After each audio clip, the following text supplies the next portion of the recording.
Aku hanya beristirahat sehari saja dan Dokter Ridwan sudah membolehkan aku untuk beraktivitas kembali. Aku tidak mau istirahat berlama-lama karena aku ingin mencari kebenaran tentang pernikahan Arsad.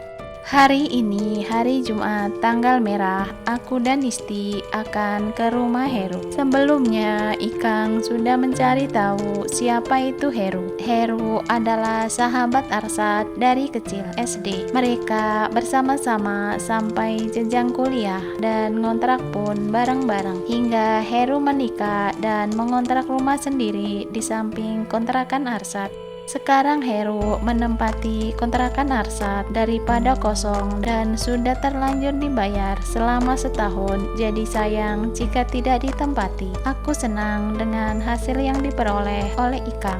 Sesampainya di rumah kontrakan Heru, kami berdua turun dan mengetuk pintu. Assalamualaikum. Agak lama belum ada yang merespon. Kami pun menunggu. Isti berada di belakangku. Assalamualaikum. Aku mengulanginya dan terdengar suara langkah orang menuju ke pintu. Waalaikumsalam. Pintu pun terbuka. Seorang wanita membuka pintu. Cari siapa ya? Benar, ini rumah Pak Heru.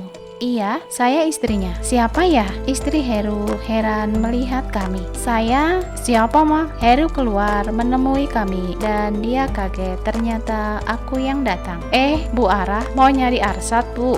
Ah, enggak kok, saya mau ketemu dengan Anda. Maaf Bu, boleh tidak saya ketemu dengan suaminya? Aku mau minta izin ke istrinya Heru dan dia memandang heran ke suaminya. Masuk Bu Ara. Liana, ini istrinya Arsad. Aku tersenyum dan bersalaman dengan Liana.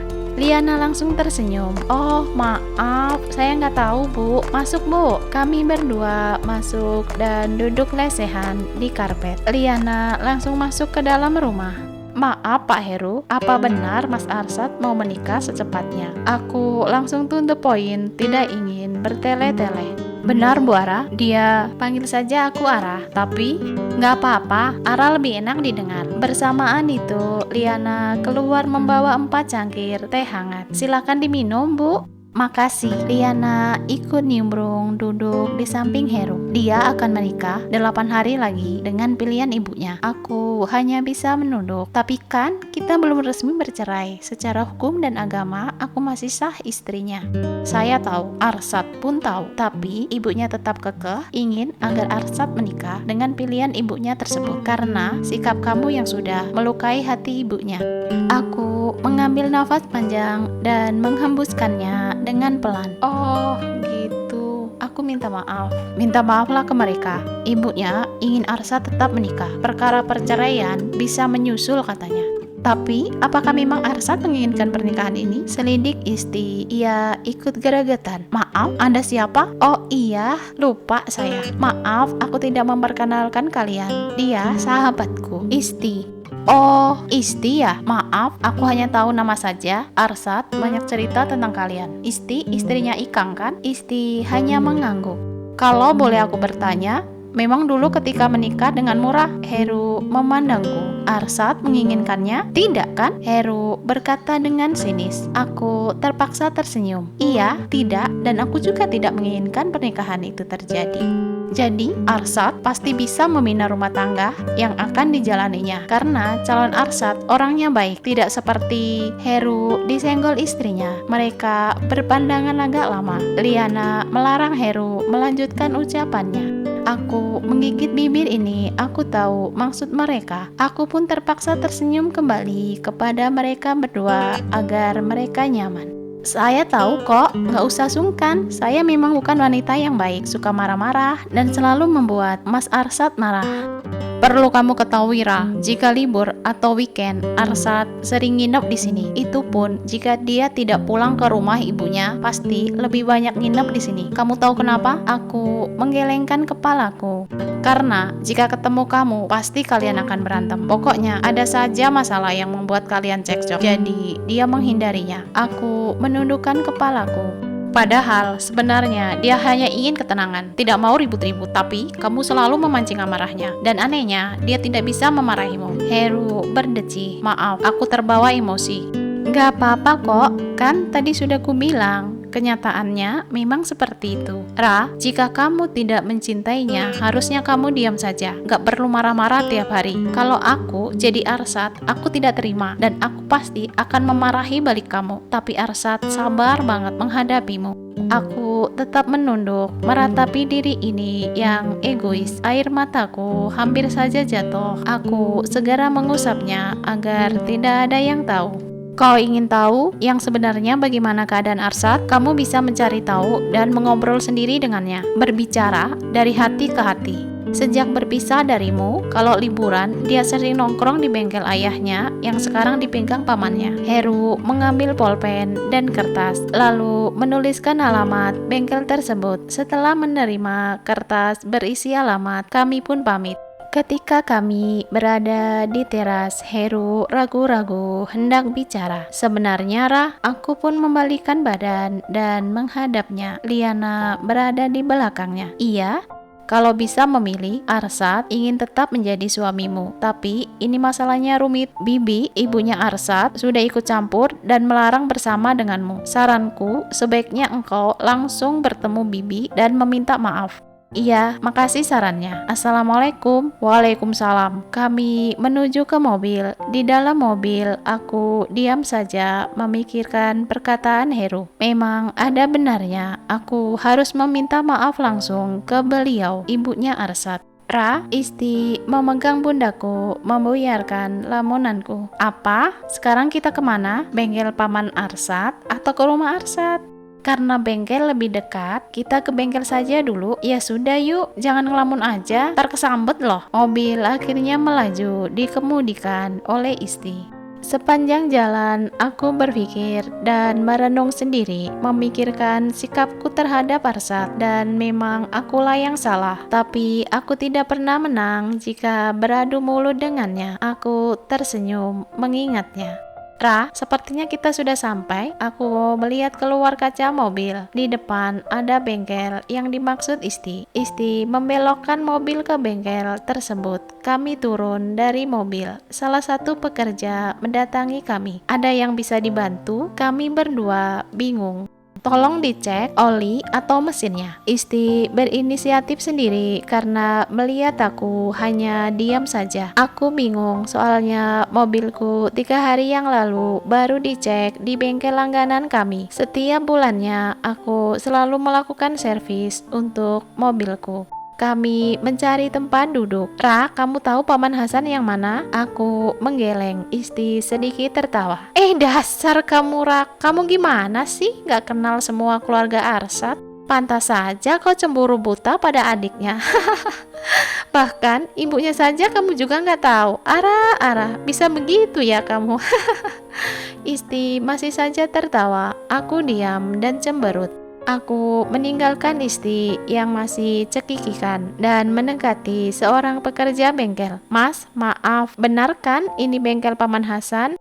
Oh iya mbak, perlu dibantu? Saya mau ketemu dengan Paman Hasan. Bisa nggak? Bisa. Beliau ada di kantor dan kayaknya lagi bebas. Silakan ke sana aja.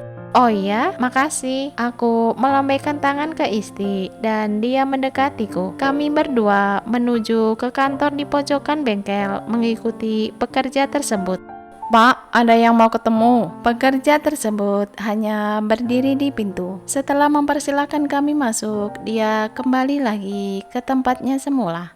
Assalamualaikum. Aku memberikan salam. Waalaikumsalam. Silakan duduk. Ada komplain apa ya? Saya nggak komplain paman. Aku melirik Isti dan dia mengangguk. Saya Ara paman. Aku langsung mendekati Paman Hasan dan salim kepadanya. Ara istrinya Arsad? Paman Hasan terkejut melihatku dan aku mengangguk. Duduk dulu Nara. Aku duduk di kursi yang sudah tersedia di samping Isti. Kamu mencari Arsad? Maaf Nara, paman baru lihat kamu. Kamu cantik, pantas saja Arsad. Iya paman. Jangan hiraukan yang paman bilang barusan. Paman hanya senang akhirnya bisa mengenal Ara yang sering Arsad ceritakan. Aku menunduk malu. Maaf paman, baru sekarang saya bisa main.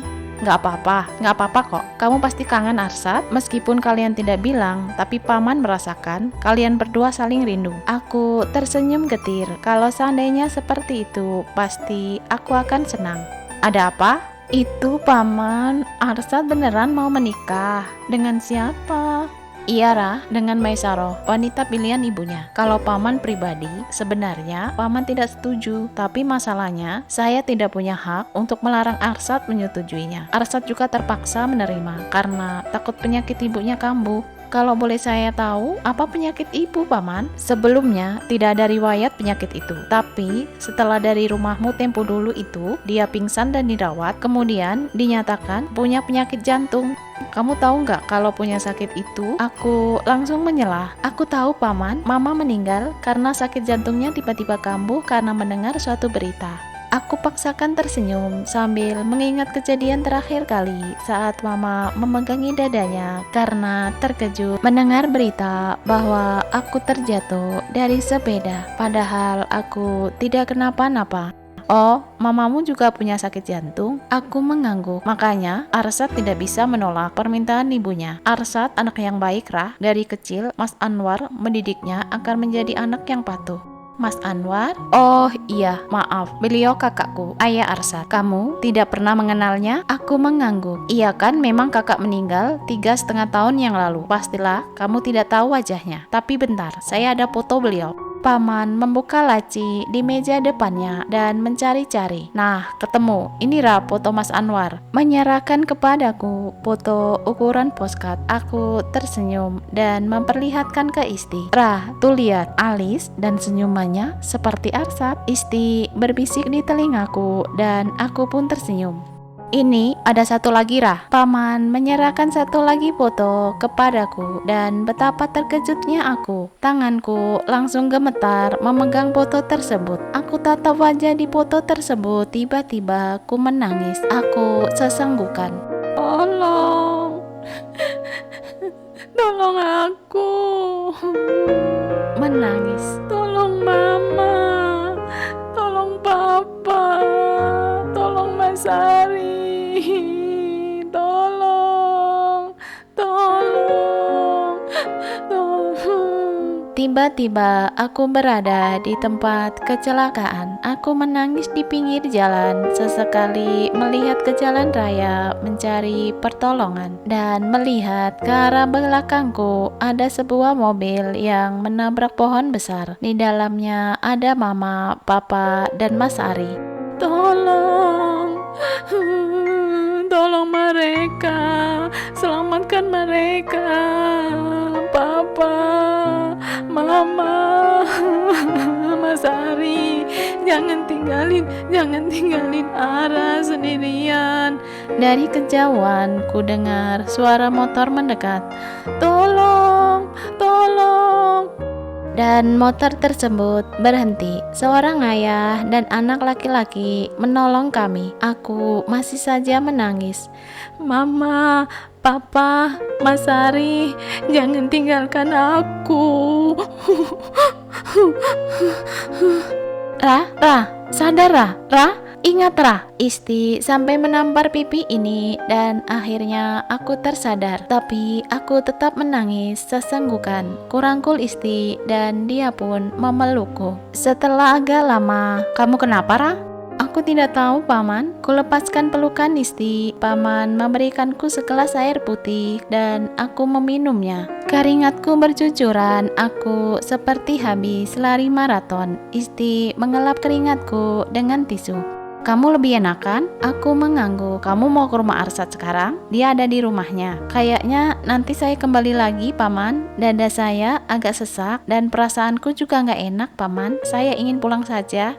Oh, ya sudah kalau begitu. Ini alamat rumah Arsad. Kalau bisa, kamu datang ke rumahnya sebelum pernikahan dan minta maaf ke ibunya. Aku pun mengangguk. Paman, boleh tidak saya bawa foto ayahnya Mas Arsad? Aku menunjuk foto yang sudah ada di atas meja. Sebelumnya, foto itu aku jatuhkan ke lantai dan Paman yang mengambilnya. Boleh, bawa saja. Yang ini foto sebelum ayahnya Arsad meninggal. Dan satunya lagi foto ayahnya ketika Arsad kelas 3 SD. Masih muda ya? Aku hanya tersenyum dengan masih memegang gelas berisi air di tangan kiriku. Isti menerima foto tersebut dan memasukkannya ke dalam tasku. Kami pamit dan kuletakkan gelas di atas meja. Assalamualaikum paman. Waalaikumsalam. Aku berdiri dan salim ke paman, lalu berjalan keluar melewati pintu. Di depan pintu, aku dikagetkan dengan seorang pria dan wanita yang menuju ke arah kami.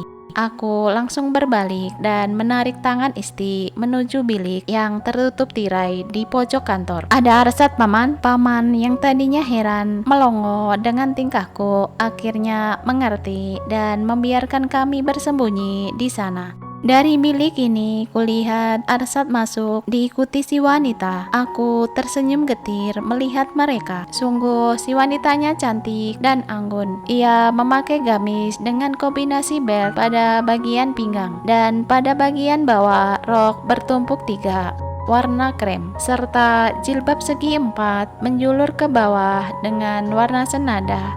Sangat anggun sekali. Jika dibandingkan denganku, aku kalah jauh. Apalah aku, jilbab saja masih pendek meskipun sudah menutup dada. Paman, saya pinjam mobil klien sebentar ya, mau antar Mai ke butik. Arsa duduk setelah Salim diikuti Mai Saroh. Boleh, tapi jangan lama-lama dan tidak boleh dibawa pulang. Soalnya besok pagi yang punyanya mau ngambil itu mobil. Paman tersenyum untuk menghilangkan kekakuan yang ada. Aku tahu paman was-was takut kalau Arsa tahu aku ada di balik bilik.